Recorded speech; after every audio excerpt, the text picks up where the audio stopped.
What is up, guys? Welcome back to the channel. Welcome to a brand new video. Now today you join me inside the G20 BMW 3 Series, and this one is it's the 330i. So we're just going to talk about the ownership costs and basically living experience when it comes to this car. So yeah, let's jump outside and talk about the numbers. I really do hope you guys enjoy this video. Let's get right into it.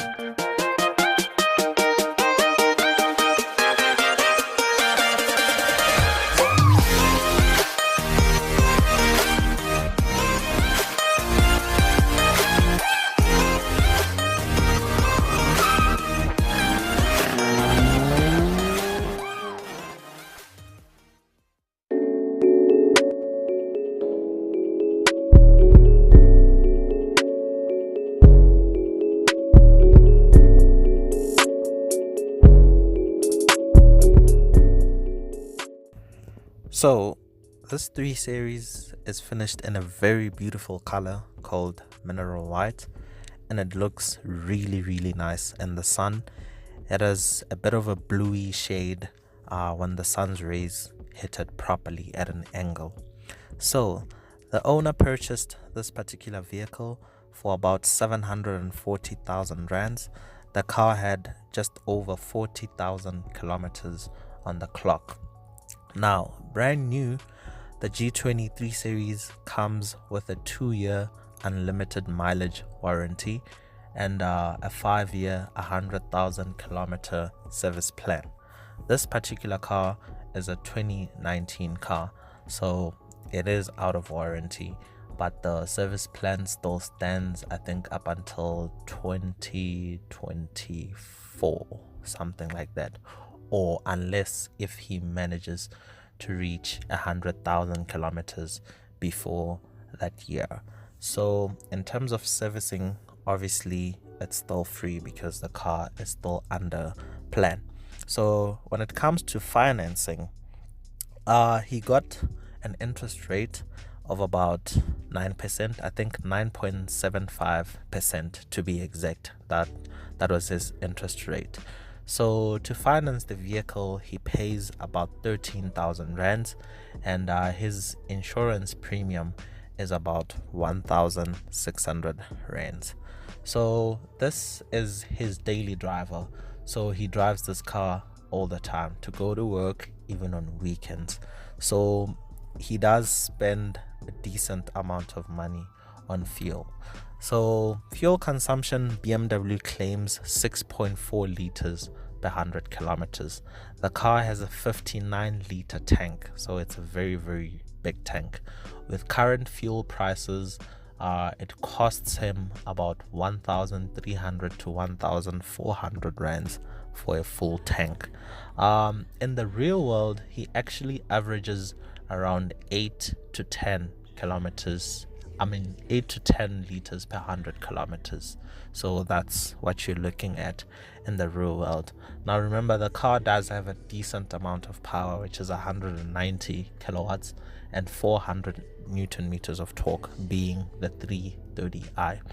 So obviously long-term reliability is always something that you have to think about, particularly looking at the previous generation of the 3 Series. So those cars do tend to have several issues. Actually, funny enough, the car that the owner had before this G20 was the F30 340i, so the previous generation 340i, and he had a couple of issues with that car, and to him it didn't make sense to be like week in week out be taking the car in for repairs and whatnot.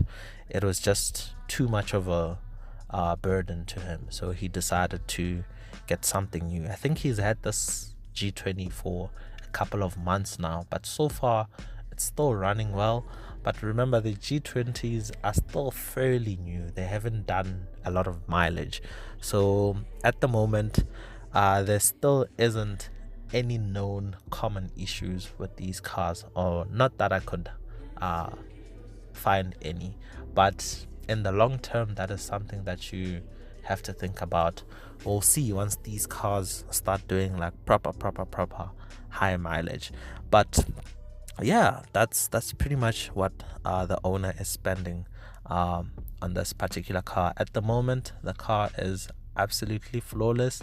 It runs really well. There are no issues, and it's a very great all-rounder because it's got the power, uh, it's got the comfort. It's a very relaxing car to live with all around. It's very practical, of course, being the size of a sedan per se. So yeah, I think that's pretty much it. I've covered everything that I needed to cover in this video.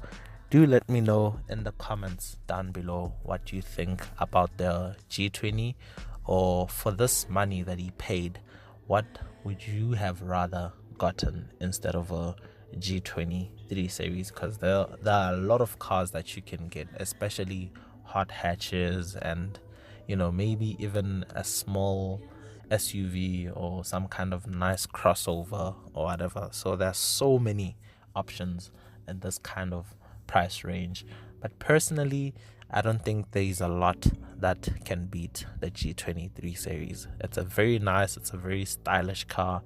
Like I already said, it's a very nice all-rounder. Like, it ticks so many boxes as one car. But yeah, I think this is a very good buy for him. The car really suits him very well. It suits his persona, and yeah, it's a very nice vehicle. Do let me know also what car you'd like to see next in terms of the ownership costs, and so on and so on. I know you guys will probably have a lot of requests, but yes, there's still a lot more to come. And until next time, that's pretty much it for this video. I really do hope you guys enjoyed it, and yeah, keep on subscribing to the channel and sharing the videos. We are growing at a decent pace right now, and we are getting ever so close to the 10,000 subscriber mark. So I'd really appreciate it if you guys continued to subscribe to the channel and sharing the videos and so on and so on. But other than that, that's cheers from me.